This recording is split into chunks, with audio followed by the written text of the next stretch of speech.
uNDiagnosed Chapter 2, Watch Me Lie. One of the earliest childhood memories that I have no recollection of whatsoever, but have never been allowed to forget, involves a lie. One day, my mother's heirloom gold watch went missing. According to her story, she'd set it on the kitchen counter, took a shower, and when she came back, it was gone.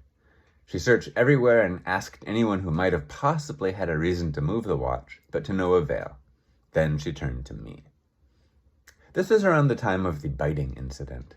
According to the story, when asked if I'd taken the watch, I responded by saying I'd thrown it under the silk oak tree. This referred to a large tree in the yard visible through a lone, unscreened window. A reward was offered, the neighbor kids were drafted, and we spent the next several hours combing through the tall grass under the tree. The watch was not found. Finally, my mother sat me down and explained very calmly and patiently that she was not upset. I was not in any kind of trouble one way or the other. She just needed to know if I'd actually taken her watch and thrown it out the window. I hadn't. Several months later, according to the family legend, my dad was working on a remodel and found the watch in a pack rat's nest somewhere in the wall. The strap was ruined and it needed to be cleaned and wound, but it worked. It's hard to explain my actions when I don't have any memory of them. There's no way of saying what was going through my head at the time, or if the canon version is the real one at all. I think the primary reasons people lie are to avoid accountability or to elevate their status, either in their own eyes or in those of others. If neither of these reasons apply, there are a couple of more obscure possibilities.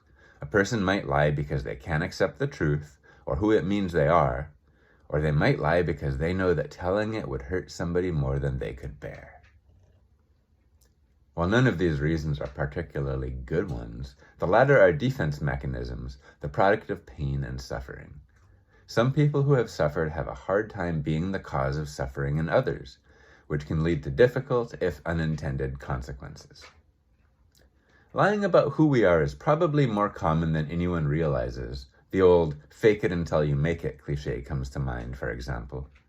But for some people, what we discover inside of ourselves comes with a social stigma or shame handed down within the family, and the force with which we must wield our denial can literally cause a compartmentalization of personalities within our minds. This does not have to look like the stereotype schizophrenic on TV. It can literally just be you becoming the person you need to be to survive a hostile situation, all the while holding your true self tightly against your chest, hoping that one day it will be safe to let them out again.